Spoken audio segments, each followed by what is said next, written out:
अस्सलाम वालेकुम। दुरूद शरीफ पढ़ लें।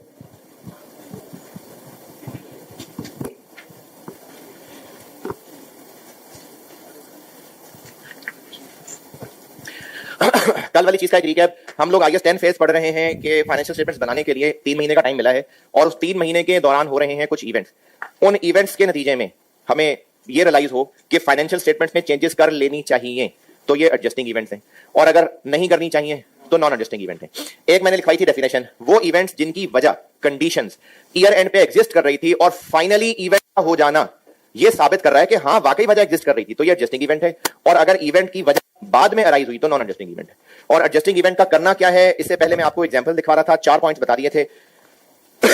IAS वाली अंग्रेजी भी लिखवा दी थी और वो चारों पॉइंट्स भी रिपीट कर देता हूं। अगर ईयर एंड के बाद पता चले कि फाइनेंशियल स्टेटमेंट्स में कोई एरर हो गया है तो ये एडजस्टिंग इवेंट है। अगर हमें ईयर एंड के बाद वो बोनस की अमाउंट पता चले जो इंप्लॉइज को देनी है, लेकिन है वो गुजरे हुए साल की मेहनत का इनाम, तो ये अमाउंट का पता चलना एडजस्टिंग इवेंट है। और हमने कोई एसेट खरीद लिया था या बेच दिया था, ये था ईयर एंड से पहले, लेकिन उसकी अमाउंट ईयर एंड के बाद पता चल रही है, तो ये भी एडजस्टिंग इवेंट है। और चौथी चीज ये थी कि हम कोई ऐसी हरकत कर बैठे हैं जिसकी सजा ईयर एंड के बाद पता चल रही है, तो वो सजा का पता चलना भी एडजस्टिंग इवेंट है। ये 4 बातें की थी। अच्छा, 5वां पॉइंट लिखवाता हूं, लेकिन ये 5वां पॉइंट जो है ना, ये बहुत बड़ा पॉइंट है। उन 4 पे भी ये भारी है जो पहले 4 मिसालें लिखाई हैं। तो मैं आपको ना ये बहुत सारी मिसालों से समझा देता हूं, उसके बाद इसकी अंग्रेजी लिखवाऊंगा। तो ऐसा करें कि अंग्रेजी के लिए 2-3 लाइनें छोड़ के फिर समझाने वाली बातें लिख लीजिएगा पहले। जी, पिछले साल का प्रॉफिट क्रेडिट हो जाता है, क्या मतलब? पिछले साल का प्रॉफिट आ चुका होता है, अभी तो फाइनेंशियल स्टेटमेंट हम बना रहे हैं। हाँ, अच्छा, 2024 के IAS 10 फेज में खड़े हैं हम, और हम 2024 के जुलाई में 24 का फाइनल डिविडेंड डिक्लेयर कर रहे हैं। ठीक है, अब आगे बोले।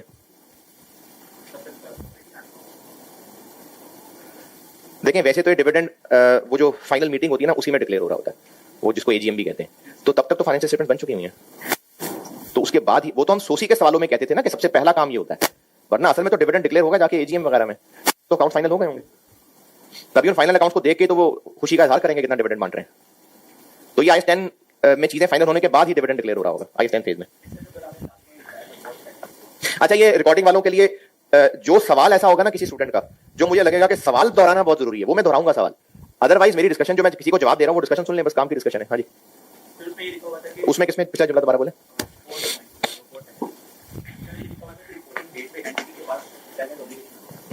लेकिन अगर वो जस्ट रिलेट कर रहा है पिछले साल से,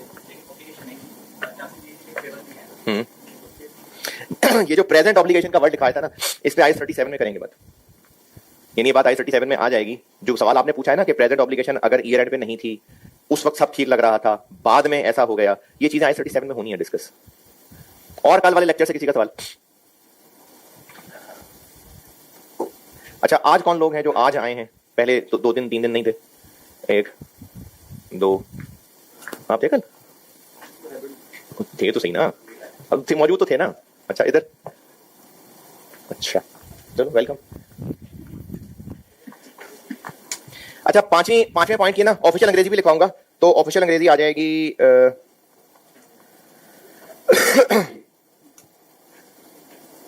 4-5 लाइनों में आ जाएगी, तो 4-5 लाइनें छोड़ के अब जो ऑनवर्ड डिस्कशन समझाने लगा ना वो समझिएगा। ये जो 5वां पॉइंट मैं लिखाऊंगा ना, ये सब एसेट्स की बात कर रहा होगा, सब एसेट्स की, लेकिन ज्यादातर इसको समझाने में और ज्यादातर इसके सवालों में ना डेटर और इन्वेंट्री इस्तेमाल हो रहे होते हैं, इसलिए मैं अपनी डिस्कशन को भी ना डेटर और इन्वेंट्री से रिलेटेड करने लगा हूं। एग्जांपल्स की अंग्रेजी लिखवा रहा हूं ना, तो 5वें की भी अंग्रेजी लिखवाऊंगा, 3-4 लाइन लग जाएंगी। उसके नीचे डेटर से रिलेटेड कुछ बात करते हैं, डेटर से रिलेटेड करते हैं कुछ बात। ये नहीं ठीक है नूर? ठीक है ये वाला?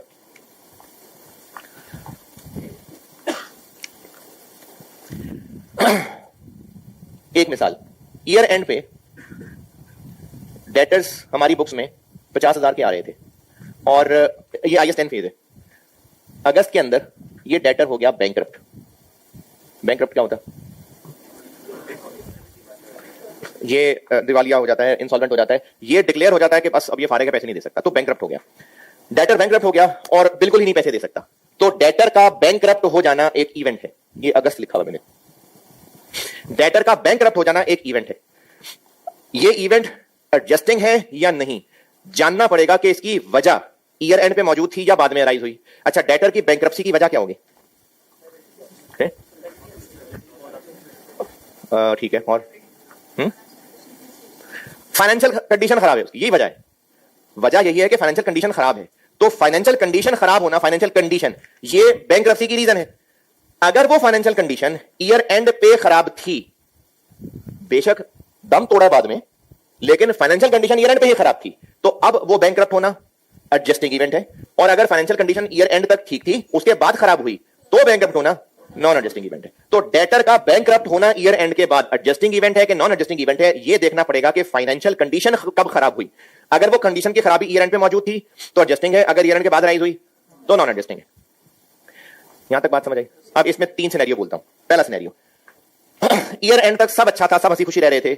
जुलाई में सैलाब आया, उसे इसका जो गोडाउन था वो सारा का सारा बह गया, पूरा बिजनेस उसका उसी गोडाउन पे डिपेंडेंट था और बिजनेस इसका पूरा तबाह हो गया। उसकी वजह से फाइनली ये बैंकरप्ट हो गया। जुलाई में सैलाब आया, उसका सारा गोडाउन तबाह हो गया। Adjusting non adjusting? Non adjusting, बिल्कुल ठीक है। दूसरा सिनेरियो, इसको जनवरी में किसी ने इसके खिलाफ केस किया था, इसका पार्टनर भी छोड़ के भाग गया था, बेचारा दुखी रहता था, बस मर मर के जी रहा था।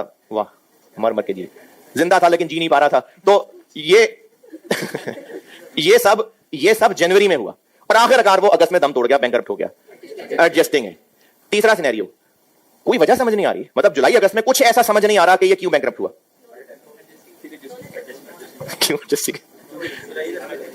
देखें, अगर यहां से मिसाल बदल के ना स्टूडेंट पे आते हैं, आपकी नहीं, आप तो पास हैं, किसी स्टूडेंट की बात कर रहा हूं। कोई स्टूडेंट अगर फेल हो गया और एग्जाम डेज का, एग्जाम के 3 घंटे का कोई खास ऐसा हादसा समझ नहीं आ रहा, जैसे कहो ना कि मैं बीमार था या फैमिली में डेथ हो गई थी या फलाना मसला था या जाते हुए एक्सीडेंट हो गया था, जाते हुए ये मसला हो गया था, फिर तो समझ आता है कि उस वक्त ट्रॉमा था। लेकिन अगर उस एग्जाम डेज का कोई खास रीजन समझ नहीं आ रहा तो यकीनन पहले ही नहीं पढ़ा होगा। तो इन 2 महीनों में कोई खास वजह समझ नहीं आ रही बैंक्रप्सी की, तो फिर यकीनन पहले ही हालात खराब होंगे। तो डेटर की बैंक्रप्सी, 3 सिनेरियो बोले हैं, उनसे पहले वाला जुमला फिर कह देता हूं। अगर डेटर बैंक्रप्ट हो रहा है तो उसकी वजह जाननी पड़ेगी। अगर वजह यानी हालात की खराबी ईयर एंड पे मौजूद है तो एडजस्टिंग, ईयर एंड के बाद राइज हुई तो नॉन एडजस्टिंग। इसकी मैंने फिर 3 मिसालें बनाई। पहली मिसाल ये बनाई कि ईयर एंड तक सब अच्छा था, ईयर एंड के बाद सैलाब तूफान की वजह से स्टोर में आग लग गई, किसी हादसे की वजह से बिजनेस तबाह हो गया, इसलिए बैंकरप्ट हुआ, तो नॉन एडजस्टिंग। हालात बहुत पहले ही खराब थे, बड़ी मुश्किल से सर्वाइव कर रहा था, फाइनली फिर तबाह हो गया, हालात पहले के खराब थे, एडजस्टिंग। इन 2 महीनों में कुछ ऐसा ऑब्वियस नजर नहीं आ रहा, तो फिर एडजस्टिंग के हालात पहले से ही खराब थे। तो अब ये जो मैंने 3-4 जुमलों की डिस्कशन की है ना, ये आपने अपने अल्फाज में लिखनी, और मैं फिर दोहरा देता हूं, जिनको आप हैरत हो रही है हमने लिखना है, मैं फिर दोहरा देता हूं। पहली बात मैंने ये बोली थी कि डेटर का, मैं अब स्पेसिफिकली डेटर की बात कर रहा हूं ना, कि ईयर एंड के बाद डेटर का बैंकरप्ट हो जाना एडजस्टिंग है कि नॉन एडजस्टिंग, वजह देखनी पड़ेगी। हालात की खराबी इज द वजह। अगर वो ईयर एंड पे मौजूद है तो एडजस्टिंग है, ईयर एंड के बाद हुआ हालात खराब तो नॉन एडजस्टिंग है। फिर मैंने उसकी 3 मिसालें बना के दी। एक, ईयर एंड के बाद तबाह हुआ बिजनेस तो नॉन एडजस्टिंग। दूसरी मिसाल, हालात पहले से खराब थे, फाइनली बैंकरप्ट हो गया, एडजस्टिंग। तीसरा, कुछ समझ नहीं आ रही क्या वजह बनी, तो एडजस्टिंग। तो डेटर के हवाले से ये डिस्कशन लिख लें अपने अल्फाज में तो अच्छा है।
कितना अच्छा लगेगा।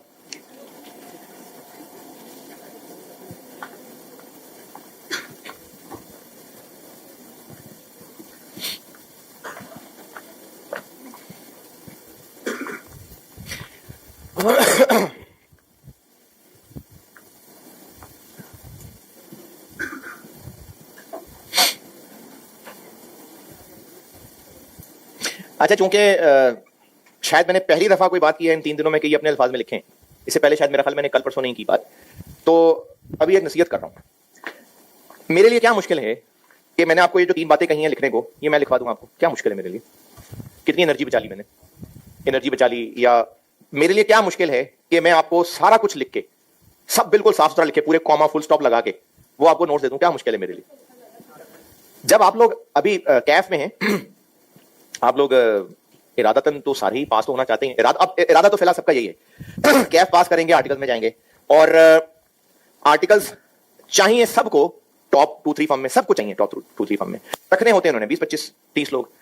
चलो उससे थोड़ा नीचे आना शुरू हो जाते हैं जब आप फर्म्स में जाएंगे तो क्या आपका 100% ईमान है इस बात का कि जैसा मर्जी चुड्डू हो, रेफरेंस होगा तो रखा जाएगा, जितना मर्जी हीरा हो, रेफरेंस नहीं होगा तो नहीं रखा जाएगा?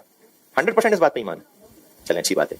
आर्टिकल्स कर लिए, उसके बाद या तो अपना बिजनेस कर रहे होंगे या नौकरी कर रहे होंगे। तो नौकरी कर रहे होंगे तो चचा की कंपनी में, मामू की अपनी फैक्ट्री है उसमें नहीं ना, तो फिर इंटरव्यू पे बात जाएगी, इंटरव्यू होगा। और अगर अपना बिजनेस भी करना है तो चार्टर्ड अकाउंटेंट्स अपना बिजनेस क्या करते हैं? फैक्ट्री लगाते हैं, क्या करते हैं? फर्म चलाते हैं। फर्म सर्विस बेस्ड चीज है, सर्विसेज होती हैं, और नौकरी से ज्यादा मुश्किल काम होता है फर्म चलाना। बिजनेस करना आसान नहीं होता, खासतौर पर सर्विस वाला बिजनेस, जहां पर दुकान पे चीजें बेचनी होती है ना, क्वालिटी अच्छी हो चीजों की, चीजें बिकती हैं। सेल्समैन ना भी अच्छा हो, अब गली मल्ले का कोई जनरल स्टोर करके देख लें, वो दुकानदार अगर तमीज से बात नहीं भी करता है ना, फिर भी चीजें बिकेंगी। खाने की चीज है, टेस्ट अच्छा है, चीज बिकेगी। दुकानदार की सर्विसेज मैटर नहीं करती। लेकिन जो सर्विस सेक्टर है उसमें डीलिंग बहुत मैटर करती है। कस्टमर्स खुद चल के नहीं आते, कस्टमर्स तक पहुंचना पड़ता है। यानी आप जिस प्रोफेशन में आए हैं इसमें आपका पर्सनैलिटी का, जाहिरी शक्ल सूरत की बात नहीं कर रहा, बात करने में कॉन्फिडेंस होना, और वो कॉन्फिडेंस अंदर होगा तो बाहर आएगा। आपको अपने पे कॉन्फिडेंस होगा तो बाहर आएगा, अपने बाजी पे नहीं, अपने पे कॉन्फिडेंस होगा तो। अपनी क्वालिटीज पे, अपनी फाइनेंशियल कंडीशन पे कॉन्फिडेंस की बात नहीं कर रहा, अपनी क्वालिटीज के कॉन्फिडेंस की बात कर रहा हूं। वो कॉन्फिडेंस तब आएगा जब आपके अंदर आपको खुद नजर आया होगा कि स्किल्स डेवलप हुई हैं। ये जो कैफ की पढ़ाई है ना, मैं चूंकि सीफैप भी पढ़ाता हूं तो मुझे सीफैप में आने वाले चैलेंजेस का भी पता है। और मेरे पैदाइशी चार्टर्ड अकाउंटेंट तो नहीं हूं, ट्रेनिंग से गुजरा हूं, आर्टिकल्स किए हैं, नौकरियां की हैं, सारी जिंदगी गुजारी है। तो आपको जो जो चैलेंजेस आगे आते हैं ना, मैंने अपनी टीचिंग पढ़ाते हुए कुछ ना कुछ उनको भी सामने रखा होता है। क्योंकि मैं, जो लोग मुझे पहले भी जानते हैं, मैं सिर्फ पेपर पास कराने का कायल नहीं हूं, मुझे तरबियत में भी कुछ चीजें ऐड करनी है। वो जैसे जैसे इंशाल्लाह कुछ दिन बाद शुरू करूंगा। सारे जो पुराने स्टूडेंट्स ही हैं इसलिए आपको अंदाजा तो है ही, लेकिन कुछ दिन बाद इंशाल्लाह मैं शुरू करूंगा ये चीजें। एक तो अगले हफ्ते से कुछ शुरू हो जाएगा तो उस पर मैं 1-2 दिन बाद बात करूंगा, लेकिन इंशाल्लाह जो लोग पहले जानते हैं तरबियत वाला एलिमेंट भी लाऊंगा। लेकिन साथ साथ आपके प्रोफेशनल करियर में आपकी जो फायदे की चीज हो सकती है, तो मैंने अपनी टीचिंग में ना इसको भी शामिल रखा हुआ है। ये चीजें जो मैं आपको कहता हूं ना लिखने को, ये आपके भले के लिए है। मुझे कोई मुश्किल नहीं है कि मैं ये 4 लाइनें भी आपको लिखवा दूं, क्या जाता है। कल को आप ही क्लास से बाहर नहीं, यार सर ने तो कमाल सारी चीजें लिखवाई हैं, सर ने तो सारे सवाल बोर्ड पे सर तो हमारे रजिस्टर पे भी लिख दिया करते थे, किसी का हाथ दर्द हो रहा होता था तो सर तो चलते फिरते रहते थे, चाय पानी पूछते रहते थे। सर ने शुरू से लेकर एंड तक रजिस्टर हमारा खुद बनाया है, सारे सवाल हमें सर ने करके दिए, कमाल कर दिया सर ने। तो बड़ा आसान है मेरे लिए, सोशल मीडिया पे तो बहुत आसान हो जाएगा ये। लेकिन मैंने ना अपने आप के, अपनी तो चलो पढ़ाई करवानी है, आपके लिए भी सोचना है। तो इसलिए आपको ये अपने ऊपर भरोसा करना पड़ेगा कि आप लिख सकते हैं। क्योंकि अभी भी मुझे यकीन है कुछ बच्चे आप में ऐसे होंगे जिन्होंने नहीं लिखा है, नहीं लिखा, 2-3 वर्ड दिल की तसल्ली के लिए लिख रही हैं, मांगेंगे वो बाद में किसी दोस्त से कि यार वो जो सर ने दिन में लेक्चर दिया था, हो सकता है ग्रुप में कोई कह रहा आज मेरे लेक्चर की चीज भेज दो गई, होगा, ये तो होगा। आप अपने दोस्तों पे भरोसा करेंगे अपने से ज्यादा, हालांकि वही दोस्त है जो आपको पता है कि आपसे भी बेकार है। यानी आप अपने कॉन्फिडेंस का लेवल देखें कि आपको यकीन है कि आपका दोस्त आपसे फारिग है, फिर भी आपको अपने दोस्त पे भरोसा अपने से ज्यादा कि वो आपसे बेहतर लिखे होगा। और आप उससे कहेंगे जो सर ने दिन में नोट्स लिखाए थे जरा मुझे वो शेयर कर लो, देखो अभी भी इधर उधर देख के लिखा होगा आपने, अभी भी जो लिखना चाह रहा होगा ना उसने साथ वाले को देखा होगा ये क्या लिख रहा है, तो उसको यकीन आया होगा कि वो बेहतर लिख रहा है। इतने बुरे कॉन्फिडेंस के हाल हैं हम लोगों के। तो ये जो मैं क्लास में ये काम किया करूंगा ना, ये उसके इलाज के लिए कोशिश कर रहा हुआ करूंगा। तो आपने सिर्फ अपने पे भरोसा करके ना बेटे जैसे भी हो लिखना है। लिखने की आदत डल गई ना तो पेपर में डिस्कशन के सवाल भी आपके लिए प्रॉब्लम नहीं होंगे। अगर सारे सवाल मैं ही बोर्ड पे करूंगा तो मैं तो पास हूं ना ऑलरेडी, मैंने थोड़ी डबल पास होना है, मैं तो पहले मुझे आता है सारा, पढ़ना तो आप लोगों ने। तो इसलिए इस मौके को गनीमत समझें, जब मैं कुछ लिखने को कहता हूं तो लिखा करें, उससे स्किल इंप्रूव होगा, आपका भला होगा, आप में कॉन्फिडेंस आएगा, कल को इंटरव्यू में आप में ही निखार होना है। तो ये सारा उसका हिस्सा है। इससे मैंने कोई 4 लाइनें ना लिखवा के, मेरे पास इतनी सी अंग्रेजी थी कि चलो 4 लाइनें बच गई, अंग्रेजी आंदा काम आएगी जिंदगी में, मैं आपको और लिखवा देता। तो ये जो बातें लिखवाया करूंगा वो लिखें, और जो कहूंगा कि इसको अपने अल्फाज में लिखें वो लिखा कीजिएगा। ये लिखनी सारी बातें, क्योंकि मैं अगली मिसाल में इनको उलट करने लगा। ये लिखी, अब मैं इन्हीं को उलटने लगा। अगला सेट, हमने इसके बारे में 20,000 की प्रोविजन बनाई हुई थी। ईयर एंड के बाद अगस्त में इससे फुल रिकवरी हो गई। अभी जो सेट बनाया ना 3 बातों का लिखा है ना, उसी का एक और उल्टा सेट बना रहा हूं। डेटर्स ही की एक और मिसाल। ईयर एंड पे हमने इसके बारे में 20,000 की प्रोविजन बनाई हुई थी कि पैसे नहीं देगा, दे दिए पैसे उसने। हमने उसको बैड डेट ईयर एंड पे माना हुआ था, डेटर नेट 30,000 को शो किया हुआ था। अब वो ईयर एंड के बाद पैसे पूरे दे गया, तो डेटर से पूरी रिकवरी हो जाना ये भी हमारे लिए एक इवेंट है। ये पूरे पैसे दे गया, ये भी एक इवेंट है। एडजस्टिंग है कि नॉन एडजस्टिंग है? एक मिनट, अभी सवाल का निशान नहीं लगा। अगर मैं एडजस्टिंग की बात करूं, अगर हम ये मान लेते हैं कि एडजस्टिंग है, तो करेंगे क्या फिर हम फाइनेंशियल स्टेटमेंट्स में? क्या एडजस्टमेंट करें? प्रोविजन को रिवर्स करते, इस सारे को अच्छा डेटर कह दें। अभी तो हमने इसको डाउटफुल कह दिया, तो हम एडजस्ट क्या करें? इसको अच्छा डेटर मान के, तो डेटर पूरा 50 का शो कर दें, ये एडजस्टमेंट करेंगे। अच्छा, एडजस्टिंग है कि नॉन एडजस्टिंग है, क्या देखना पड़ेगा? कि ये जो पैसे दे गया, ये तो हमारे लिए हैरानकुन बात है, पैसे दे गया, इसके पैसे दे जाने की वजह क्या है? इसका हालात अच्छे होना। अगर ईयर एंड पे हालात अच्छे थे तो फिर हम बिला वजह शक कर रहे थे, एडजस्टिंग है। अगर ईयर एंड के बाद अब्बा जी फौत हुए और जायदाद तक मुंतकिल हुई तो हालात अच्छे हुए, तो नॉन एडजस्टिंग है। और अगर इन 2 महीनों के अंदर कोई खास वजह समझ नहीं आ रही हालात अच्छे होने की, तो यकीनन पहले ही हालात अच्छे थे, हम बिला वजह शक कर रहे थे। तो उन्हीं 3 मिसालों को मैंने उलट कर दिया। तीनों दोबारा बता रहा हूं। एक बैड या डाउटफुल डेट का बाद में फुली रिकवर हो जाना एक इवेंट है। एडजस्टिंग है कि नॉन एडजस्टिंग, देखना पड़ेगा इसकी रीजन क्या है। रीजन है हालात का अच्छा होना।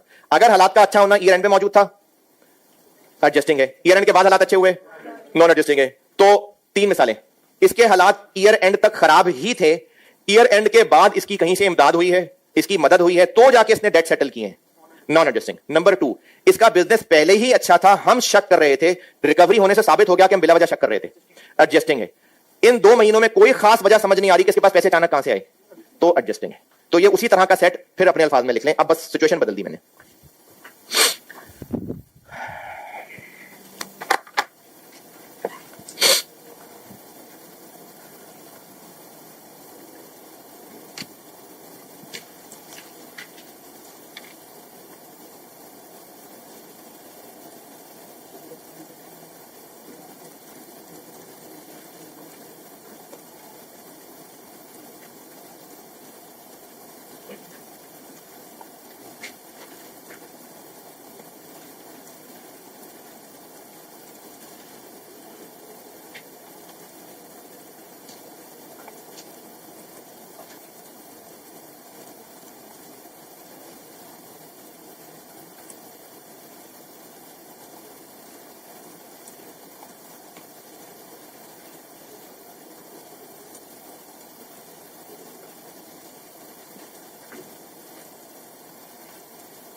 हाँ जी, लिख के फारिग हो गए या लिख रहे हैं? अभी चलें लिख रहे हैं।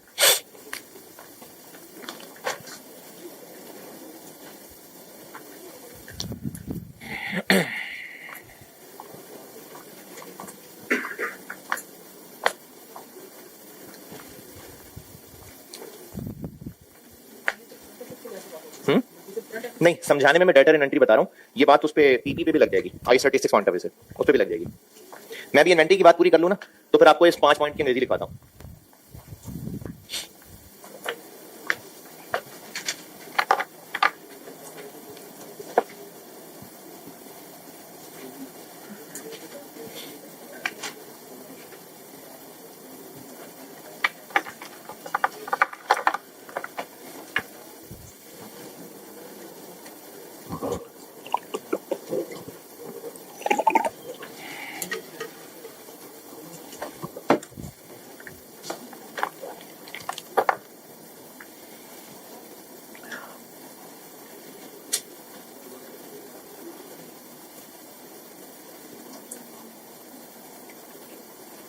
चलें, लिख लिया। स्टॉक ईयर एंड पे स्टॉक हमारे पास मौजूद है जिसकी कॉस्ट है 20,000 और NRV है 22,000। अगस्त में ये बिक गया 17,000 का। ईयर एंड पे हमने किस पे वैल्यू करना होता है? Lower of cost and NRV। Concept क्या है? कॉन्सेप्ट ये है कि हमारी जेब से पैसे गए हुए इतने, तो एसेट तो बुनियादी तौर पे इतना है, लेकिन ये उसकी रिकवरेबल अमाउंट। रिकवरेबल अमाउंट नाम तो IS36 का है, लेकिन कॉन्सेप्चुअली ये रिकवरेबल अमाउंट है। तो अगर तो हमें ये पूरा रिकवर होता नजर आ रहा है तो बिल्कुल ठीक है, ये हमारा एसेट है। लेकिन अगर इससे कम रिकवर होता नजर आ रहा है तो जैसे पीपी को इंपेयर कर लेते थे, इसको राइट डाउन कर लेते होते। ईयर एंड तक हमारा अंदाजा था कि NRV 22,000 है, ईयर एंड तक सब अच्छा लग रहा था, ईयर एंड पे हमने इसको 20,000 का एसेट माना होगा। अगस्त में ये 17,000 का बिक गया। तो अब ये सस्ता बिक जाना हमारे लिए एक इंफॉर्मेशन है। अच्छा, सस्ता बिक गया, क्या गड़बड़ है, क्या हुआ ऐसा? ये एडजस्टिंग है कि नॉन एडजस्टिंग है, अभी सवालिया निशान नहीं लगा रहा। अगर एडजस्टिंग है तो क्या एडजस्टमेंट करें? ईयर एंड पे इसको सेल कर लें। फिर हम ईयर एंड पे अपना एस्टीमेट ऑफ NRV 22 की बजाय 17 कर लें और उसको इन्वेंट्री को 20 से 17 पे ले आए, ये एडजस्ट कर लें। ठीक है, वापस ये एडजस्टिंग है कि नॉन एडजस्टिंग है, इसकी वजह ढूंढनी पड़ेगी सस्ता बिकने की। डेटर में तो बात आसान थी, ये थोड़ी सी टेक्निकल है, इसलिए मैं आपसे मुख्तलिफ सवाल पूछता हूं, फिर उनके इकट्ठे जवाब देता हूं। सस्ता इसलिए बिका कि ये जब स्टोर में पड़ा हुआ था तो शेल्फ में नीचे पड़ा था बहुत अरसे का, दब दब के खराब हो गया हुआ था, कहीं थोड़ी सी सेम भी नमी आ गई हुई थी। जब बेचने के लिए निकला तो पता चला कि ये तो खराब हो गया हुआ था, इसलिए सस्ता बिका। Adjusting non adjusting? एडजस्टिंग। क्यों एडजस्टिंग? क्योंकि पहले से खराब चला आ रहा था, पता बाद में चला। ठीक है, शाबाश। ईयर एंड तक सब अच्छा था, अगस्त के शुरू में शॉर्ट सर्किट हुआ, स्टोर में आग लग गई, चीजें जल गई और अब ये जली हुई सड़ी हुई चीजें फिर हमने बेची सस्ती। नॉन एडजस्टिंग है। ठीक है, गुड। जुलाई में स्टोर को सैलाब ने हिट किया और अब सैलाब से चीजें खराब हो गई, अब वो गीली चीजें खराब हुई चीजें, इसलिए हमें सस्ती बेचनी पड़ी। नॉन एडजस्टिंग क्या एडजस्टिंग? अच्छा, सैलाब मई का चला हुआ था। हाँ जी, पूरी लाइव कवरेज आ रही थी, सैलाब चल रहा है, अब यहां आ गया, अब यहां आ गया, यहां गुजरता आ रहा है, सारी पूरी लाइव, सारे चैनल दिखा रहे हैं, पहाड़ों से यहां आ गया, अब यहां टर्न लिया है, पहुंच रहा है सैलाब। हाँ जी, नॉन एडजस्टिंग? एडजस्टिंग है। हाँ हाँ, सैलाब आ रहा है, पक्का आ रहा है, हर साल आता है। इसको कहीं और शिफ्ट कर सकते थे? नहीं कर सकते, नहीं कर सकते शिफ्ट। तो एडजस्टिंग है नॉन एडजस्टिंग? अच्छा, एडजस्टिंग किसको लगता है? क्यों एडजस्टिंग है? क्योंकि पहले से पता है कि सैलाब आ रहा है। ठीक है, देता हूं जवाब। जुलाई में स्टोर में आग लगी और आग लगने से चीजें सड़ गई, तो वो सड़ी हुई चीजें फिर हमने 17 की बेची हैं। Adjusting non adjusting? जिसने आग लगाई है वो मई में ही कह चुका था मैं जला के राख कर दूंगा। हाँ जी, उसने मैं बकायदा वीडियोस बना बना के भेजी थी कि ये देखो मैंने ये माचिस भी खरीदी है ये, और वो जो धमकियां देने वाला है वो मशहूर था कि एक बार कमिटमेंट कर ले तो खुद की भी नहीं सुनता। तो अब एडजस्टिंग है नॉन एडजस्टिंग? लेकिन पता है वो बता रहा है मैं यहां पहुंच गया हूं, मैं जो कर लो जो करना है, बिल्कुल बता रहा है। क्यों भाई एडजस्टिंग लग रहा है? क्यों? क्योंकि रीजन मौजूद है। ओके, तो सैलाब भी हमें पहले से पता है आ रहा है, चलता हुआ नजर आ रहा है, मीडिया वाले बता भी रहे हैं, और पास्ट भी यही है कि आया जाया करता है, हिट होता है, हर साल तो होते हैं मसले। और ये जिसने जलाने का कहा है स्टोर, वो भी खानदानी दुश्मन था हमारा, पहले उसने ताया का स्टोर भी जलाया था, वो है ऐसा, वो यकीन है कि जला देगा। तो एडजस्टिंग नॉन एडजस्टिंग? अच्छा चले ठीक है, कुछ लोगों को एडजस्टिंग लग रहा है। ठीक है, एक दो मिसालें और फिर जवाब देता हूं। जिस मॉडल का ये प्रोडक्ट है, जो भी इसकी स्पेसिफिकेशन है, जैसे मोबाइल के मॉडल होते हैं, ईयर एंड तक सब अच्छा था। ईयर एंड के बाद गवर्नमेंट के किसी रूल चेंज होने की वजह से एक नया प्रोडक्ट लॉन्च हो गया मार्केट में जो इससे ज्यादा बेहतर था। हो सकता है इंपोर्ट खुल गई हो तो वो इंपोर्टेड प्रोडक्ट मार्केट में आ गया हो, उसकी वजह से प्राइसेस गिरी और हमारा ये प्रोडक्ट भी सस्ता बिका। जुलाई में इंपोर्ट खुली, कंपेटिटर प्रोडक्ट जुलाई में मार्केट में आया और उसकी वजह से हमारा प्रोडक्ट सस्ता बिका। Adjusting, non adjusting?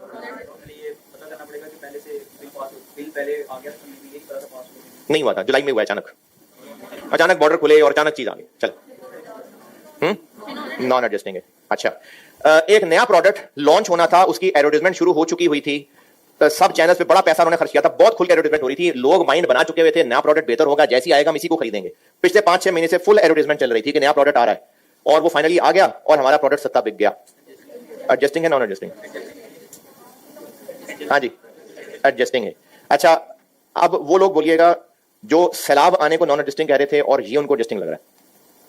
यस, तो सैलाब आना नॉन एडजस्टिंग था, वो भी 5 महीने से अनाउंस हो रहा था कि आ रहा है, नया प्रोडक्ट भी अनाउंस हो रहा था कि आ रहा है। भाई बात पता होने की है ना, तो नया प्रोडक्ट आ रहा है, प्रॉपर्ली एडवर्टाइज था, सैलाब आ रहा है, प्रॉपर्ली एडवर्टाइज था, वीडियोस भी आ रही थी। अच्छा, लेकिन सैलाब तो आ रहा था ना, तो सैलाब का इंपैक्ट तो पड़ गया था, हम हमारे तो डर गए थे, हमारे तो होश उड़ गए हुए थे। मतलब देखे ना, सामने से आप सड़क पे खड़े हैं, देख रहे हैं सामने ट्रक आ रहा है तो ट्रक हिट करेगा तो इंपैक्ट पड़ेगा, उससे पहले पता नहीं क्या क्या इंपैक्ट पड़ जाएगा।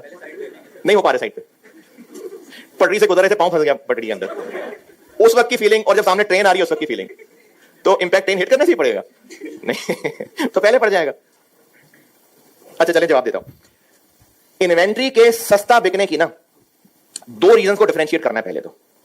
एक रीजन है इन्वेंट्री का फिजिकली खराब होना, और एक है लोगों की बस परसेप्शन, डिमांड चेंज हो जाना। इन दोनों को देखें, रूल यहां भी वही बोलूंगा जो वहां है। सस्ता बिकने की रीजन ईयर एंड पे थी तो एडजस्टिंग है, ईयर एंड के बाद आई तो नॉन एडजस्टिंग है, और अगर इस दौरान कोई खास रीजन नहीं पता चल रही तो एडजस्टिंग है। रूल अब भी वही है, यही 3 बातें मैंने डेटर्स में भी की थी, इन्वेंट्री में भी रूल यही है, तभी तो सेम पॉइंट से जोड़ रहा हूं दोनों को। रूल यहां पे भी यही है कि सस्ता बिकने की रीजन ईयर एंड पे मौजूद थी तो सस्ता बिकना एडजस्टिंग है। क्या मतलब एडजस्टिंग है? एनआरबी चेंज कर लेंगे, और अगर रीजन ईयर एंड के बाद अराइज हुई, जाग रहे ना, क्या कह रहा था, कह रहा था हाँ, अगर रीजन ईयर एंड पे मौजूद थी तो एडजस्टिंग है, ईयर एंड के बाद अराइज हुई तो नॉन एडजस्टिंग है। लेकिन इसमें एहतियात एक्स्ट्रा इस बात की है कि इन्वेंट्री के सस्ता बिकने की रीजंस 2 अलग अलग तरह की होती हैं। अगर आप उन दोनों को डिफरेंशिएट कर पाएंगे तो पहचान सकेंगे कि ईयर एंड पे रीजन थी कि नहीं थी। एक उसका फिजिकली खराब होना है, और एक लोगों की परसेप्शन या डिमांड बदलना है।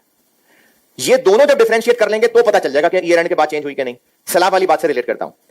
सैलाब वाली मिसाल में सस्ती क्यों बिक रही है? फिजिकल खराब होने की वजह से कि लोगों के परसेप्शन की वजह से? फिजिकल खराब होने की, लोग सिर्फ शक की वजह, देखो सैलाब आ रहा है, यकीनन कुछ गड़बड़ होगी, फिजिकली खराब होंगी तो सस्ती बिकेंगी ना। तो सैलाब वाली मिसाल में, आग वाली मिसाल में, स्टोर में नीचे पड़ी दबी रह गई थी, इस मिसाल में चीजों का सस्ता बिकने की रीजन उनका फिजिकल खराब होना है। अब इसके हिसाब से सोचते हैं, बहुत अरसे की नीचे पड़ी हुई थी तो फिजिकल खराबी ईयर एंड पे मौजूद थी इसलिए एडजस्टिंग है। जुलाई में आग लगने से खराब हुई, सैलाब से खराब हुई, फिजिकल खराबी ईयर एंड पे मौजूद थी कि बाद में आई? बाद में आई। बेशक सैलाब 4 महीने पहले का चला हुआ था, फिजिकल खराबी जब आई तो वो ईयर एंड के बाद थी, इसलिए नॉन एडजस्टिंग है। नए प्रोडक्ट वाली मिसाल पे आते हैं। लोगों को नए प्रोडक्ट की एडवर्टाइजमेंट पिछले 5 महीने से होनी शुरू हो गई, तो क्या हमारा प्रोडक्ट खराब हो गया? नहीं, लोगों की परसेप्शन एक नए बेहतर की तरफ शिफ्ट हो गई। अब लोग अपनी शिफ्टिंग माइंड में कर चुके हुए थे, हाँ इंतजार कर रहे थे नए प्रोडक्ट लॉन्च होने का, वो फाइनली हुआ। हो सकता है 14 अगस्त की कोई डेट रखनी हो, कोई ऐसी डेट रखनी हो जो नेशनल इवेंट होते हो, तो है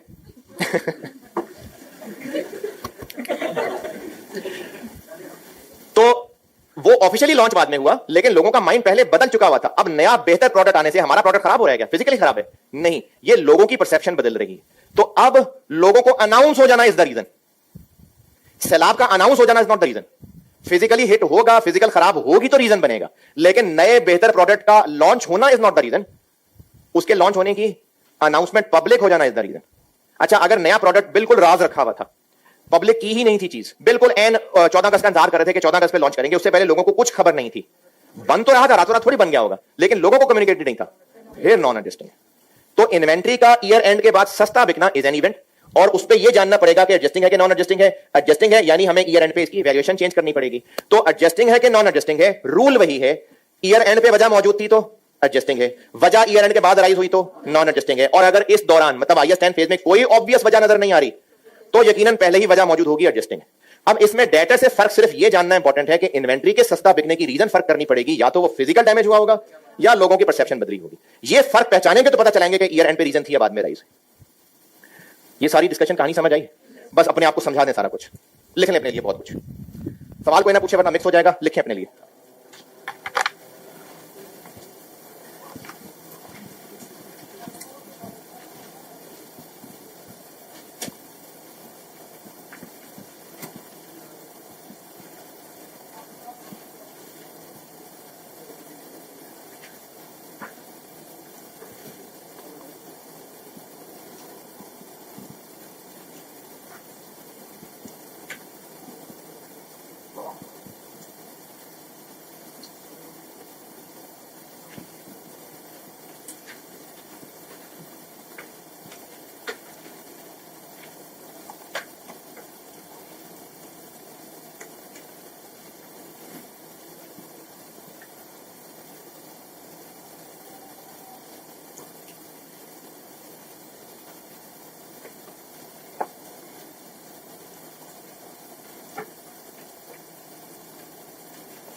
हाँ जी लिखें तो मैं आगे चलूं।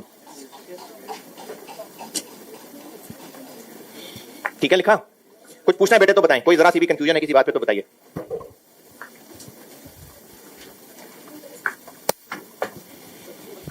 जी अगर कोई नया बेहतर प्रोडक्ट आ रहा है तो उससे हमारा प्रोडक्ट खराब नहीं हो रहा फिजिकली, बस उससे बेहतर ऑप्शन लोगों को नजर आ रही है। तो जब लोगों को यह बात कम्युनिकेट हो गई पब्लिकली कि नया प्रोडक्ट बेहतर वाला आ रहा है तो रीजन आ गई।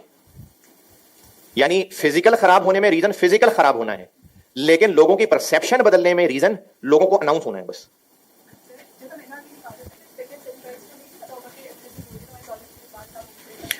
अगर पहले से एडवर्टाइजमेंट थी तो हमने अंदाजा यह लगाया था कि इतने हालात खराब नहीं होंगे, लेकिन हमारी एक्सपेक्टेशन के खिलाफ ज्यादा खराब हो गए, तो हमारी एक्सपेक्टेशन गलत हो सकती है।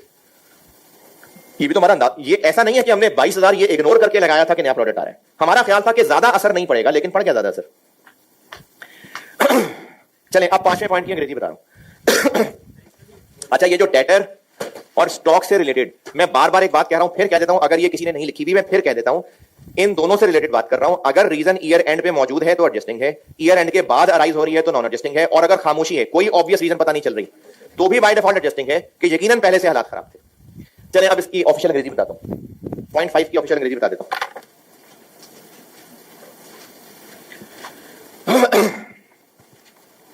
द रिसीट ऑफ इंफॉर्मेशन, ये जो आपको 4-5 लाइनें छोड़ने को कहा था, ये वो बता रहा हूं। The receipt of information after reporting period,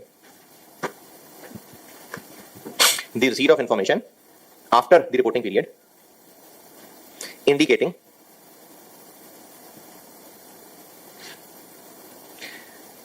that an asset, indicating that an asset was impaired at year end।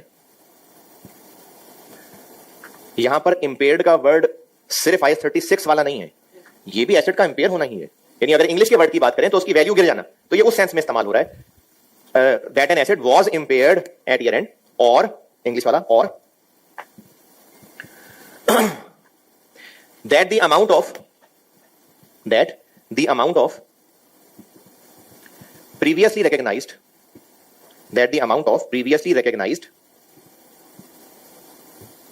impairment loss for that asset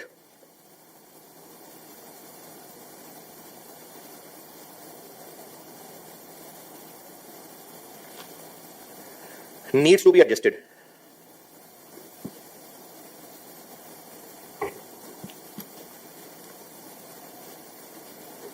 needs to be adjusted। इस अंग्रेजी का मतलब यह है कि हमें ईयर एंड के बाद कोई ऐसी इंफॉर्मेशन मिले जिससे यह पता चले कि एसेट के हालात ईयर एंड पे ही खराब थे, तो एडजस्टिंग है। या हम पहले एसेट को बुरा मान चुके थे, वो रिवर्स होना चाहिए, तो ये जो मैंने और के बाद वाली अंग्रेजी लिखाई है वो ये वाली मिसाल है, और जो और से पहले वाली अंग्रेजी है वो पिछली बैंक्रप्सी वाली और ये वाली मिसाल है। तो अंग्रेजी पढ़ के देख लीजिए आपको ये बात अंग्रेजी समझ आ रही है कि नहीं। और उन्होंने इंपेयरमेंट का वर्ड और एसेट का वर्ड इसलिए लिख दिया कि पीपी वाली बात भी कवर हो सकती है इसमें। यानी ईयर एंड के बाद कुछ ऐसा पता चला कि हमें अंदाजा हो कि अरे तो इंपेयर था, हमने क्यों नहीं पहले ख्याल किया, तो वो एडजस्टिंग है। या ईयर एंड के बाद पता चले कि अरे इंपेयरमेंट तो रिवर्स हो रही थी, हमने क्यों नहीं ख्याल किया, तो वो एडजस्टिंग है। तो ये पीपी पे भी लग सकती है बात, हो सकती है, ये स्टॉक पे भी रिवर्सल वाली बात हो सकती है, लेकिन वो फिजिकल डैमेज वाली नहीं होगी फिर, यानी वो नॉर्मल हालात में हो सकती है। मैंने इसको इसलिए यहां डिस्कस नहीं किया कि वो कोई खास समझाने वाली बात नहीं है। यानी पहले हमें एवं शक कर रहे थे मार्केट के ऊपर, ज्यादा हम बदगुमान हो रहे थे कि सस्ता बिकेगा, और हमने इसकी एनआरवी सस्ती कैलकुलेट की थी, बाद में महंगा बिक गया, हमारा शक दूर हो गया, तो हाँ उसमें भी एडजस्टिंग हो सकता है। ये जो 5 मिसालें हैं ना, ये एग्जांपल्स थी, ये कोई रूल्स नहीं थे कि ये 5 कंडीशंस हैं, बस यही एडजस्टिंग है। इन 5 मिसालों से मैंने भी कोशिश यही की है और आईएएस की भी यही कोशिश थी कि ये कॉन्सेप्ट डेवलप हो जाए कि ईयर एंड के बाद का इवेंट हमें यह बता सकता है कि फाइनेंशियल स्टेटमेंट्स एडजस्ट कर लो। तो ये इन 5 मिसालों से समझाने की कोशिश की है। और वैसे तो जबानी बीच में बात हो भी गई, मैंने कल हेडिंग दी थी एडजस्टिंग इवेंट, वो हेडिंग वैसे दोबारा बता रहा हूं आपको कि ये हेडिंग दी थी मैंने। फिर इसके बाद मैंने एक छोटी हेडिंग बनाई थी एग्जांपल्स, ये उसके अंदर बातें चल रही थी। अब एक छोटी सी हेडिंग बना रहा हूं ट्रीटमेंट, कि करना क्या है। एडजस्टिंग इवेंट्स की एग्जांपल्स क्या थी बता दी, ट्रीटमेंट करना क्या है, तो क्या करना है, एडजस्ट करना है।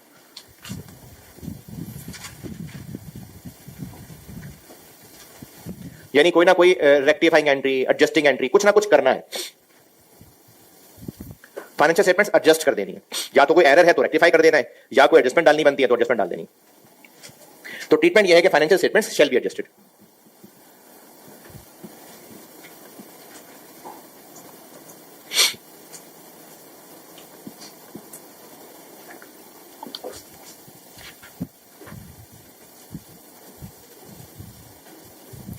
एडजस्टिंग इवेंट्स पे मेहनत करने के बाद नॉन एडजस्टिंग इवेंट इतना ही मानना काफी है कि क्योंकि एडजस्टिंग इवेंट नहीं है इसलिए नॉन एडजस्टिंग है। क्यों नॉन एडजस्टिंग है, क्योंकि वजह ईयर एंड के बाद अराइज हुई। तो इसमें भी मैं आपको आईएएस की लंबी लिस्ट है एग्जांपल्स की लिखवा देता हूं। वो एग्जांपल्स याद भी कर लेंगे ना, तो फायदा ये होगा कि अगर याद की होंगी तो दिमाग ज्यादा इस्तेमाल किए बगैर अगर उनमें से एमसीक्यूज में टेस्टिंग हो रही है, क्योंकि आईएएस 10 में से बड़ा सवाल तो ना होने के बराबर है। शॉर्ट क्वेश्चन 7-8 नंबर का भी आ सकता है, और एमसीक्यूज में ज्यादा ये इसकी टेस्टिंग है। तो अगर आपने वो एग्जांपल्स याद की होंगी तो जल्दी सॉल्व हो जाएगा सवाल। इसकी एग्जांपल्स बताता हूं। अच्छा, इसकी एग्जांपल्स में से कुछ मैं आपको तो अभी समझा सकूंगा, कुछ अगले टॉपिक्स की हैं, तो मैं आपको साथ टॉपिक का नाम बता दूंगा, ब्रैकेट में लिख लेना कि फलाने टॉपिक के बाद ये मिसाल समझ आएगी। बताता हूं जी, एग्जांपल्स बताता हूं। ये हेडिंग दे लें तो एग्जांपल्स लिखें फिर।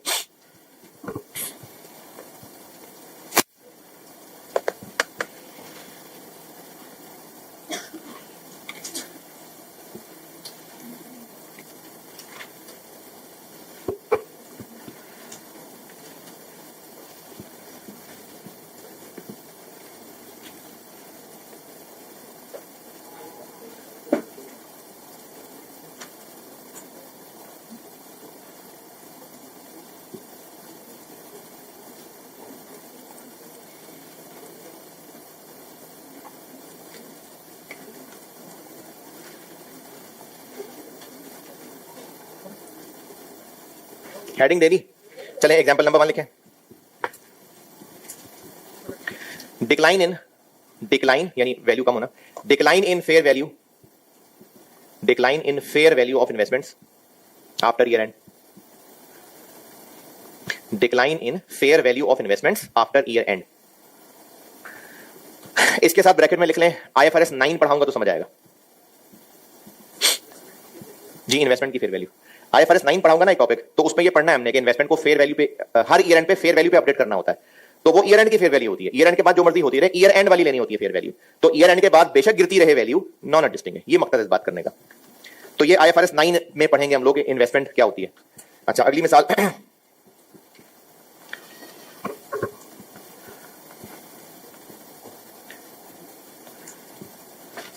Business combination.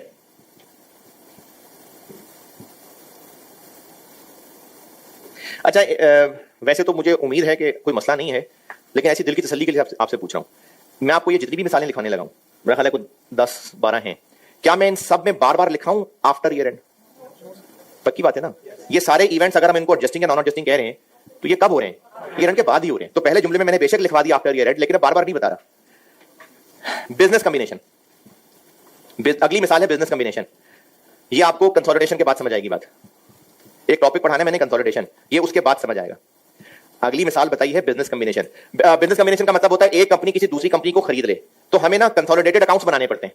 तो अगर ईयर एंड के बाद खरीदा है तो कंसोलिडेटेड अकाउंट्स अगले साल बनाएंगे। अगर अभी ही बनाने पड़ते तो फिर इसका मतलब एडजस्टिंग इवेंट होता खरीदना। तो ये नॉन एडजस्टिंग है, यानी कंसोलिडेटेड अकाउंट्स अगले साल ही बनाएंगे, अभी टेंशन नहीं लेनी। ये मुराद है इसका नॉन एडजस्टिंग कहना। नींद आ रही है? अगली मिसाल, announcing a plan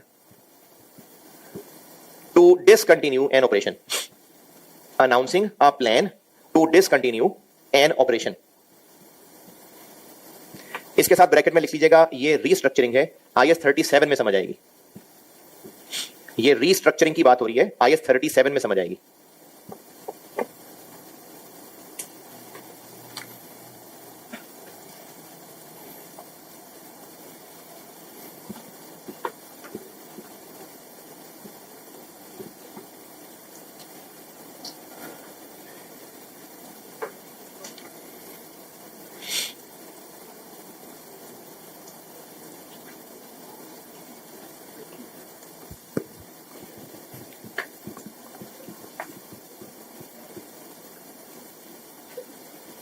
चौथी मिसाल लिखें।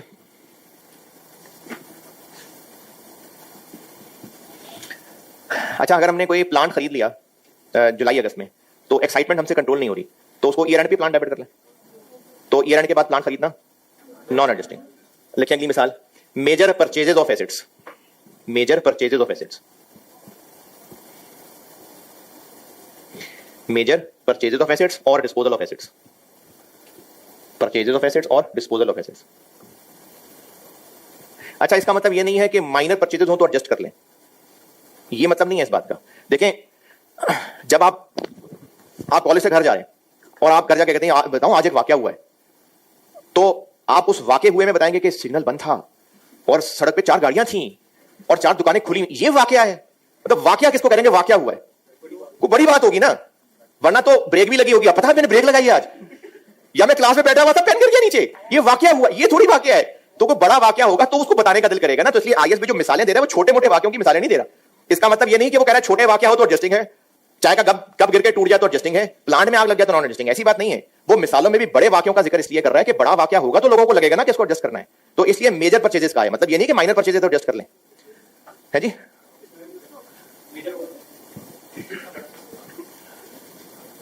जब मैं ट्रीटमेंट लिखूंगा ना फिर ये बात आएगी कि डिस्क्लोजर देना है। अच्छा चलो, मैं कह रहा हूं जब ट्रीटमेंट बताऊंगा तो हाँ फिर ये बात है कि डिस्क्लोजर देना। ओके डिस्क्लोजर देना डिस्क्लोजर। अच्छा, अगली मिसाल लिखें, अगली एक मिसाल लिख लें, फिर बाकी कल कराता हूं। कल बस खत्म करके इसको, तो इसके MCQs वगैरह की और जो शॉर्ट क्वेश्चन आए हैं उनकी प्रैक्टिस भी कल कराता हूं। एक मिसाल और लिख लें बस, एक्सप्रोप्रिएशन। ये IS 10 बस ऐसे ही छोटा सा ही था। ये तो चूंकि अभी आज भी कुछ लोग नए आए हैं इसलिए मैंने थोड़ा सा हौले हौले कराया है, वरना ये 2 दिन में बहुत था ये टॉपिक, यानी मैं आज इसको खत्म भी कर सकता था। तो कल मैं इसकी प्रैक्टिस के साथ खत्म करके तो IS 37 कराता हूं कल शुरू। मिसाल लिखें जी, एक्सप्रोप्रिएशन। हाँ, अच्छा सवाल है, आंखों में की स्पेलिंग क्या होती है?